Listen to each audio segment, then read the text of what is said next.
Նախ Սալավյովին ընդդիմությունը չի ծննդաբերել, դա մեկ։ Երկրորդ, Սալավյովը 1000 անգամ իր гլուխը պատին ա տվել նման հայտարարություն անելով, դա երկրորդ։ Եվ երրորդ, ես այն որ ասում եմ, меня терзают смутные сомнения, որ Սալավյովի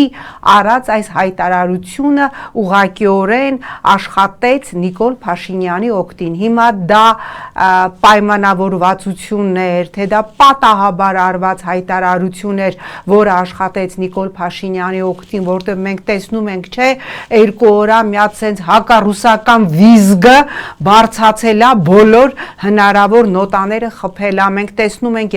տարբեր եվրոպացիների մտահոգ հայտարարություններ, որ այո, փաստորեն Ռուսաստանը պատրաստվում է հիբրիդային պատերազմ, արդեն բացահայտ պատերազմ, ահաբեկչական գործողություններ Հայաստանում, եւ ինչ է լինելու դրա արդյունքում լինելու է այն, որ Հայաստանի ժողովրդավարությունը ճակերտավոր փրկելու համար Եվրոպական միությունը իր ուղղակի ֆինանսական աջակցությունը ընտրական փուլում ավելացնելու է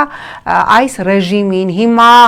պատահաբար արեց Սալավյովը այս հայտարարությունը, հասկանալով դրա հետևանքները, որովհետև իմ տպավորությամբ Սալավյովը իդիոտ չի, թե պարզապես պորտքում էր, որը աշխատեց Նիկոլ Փաշինյանի օգտին, դա դեռ պիտի քննարկվի։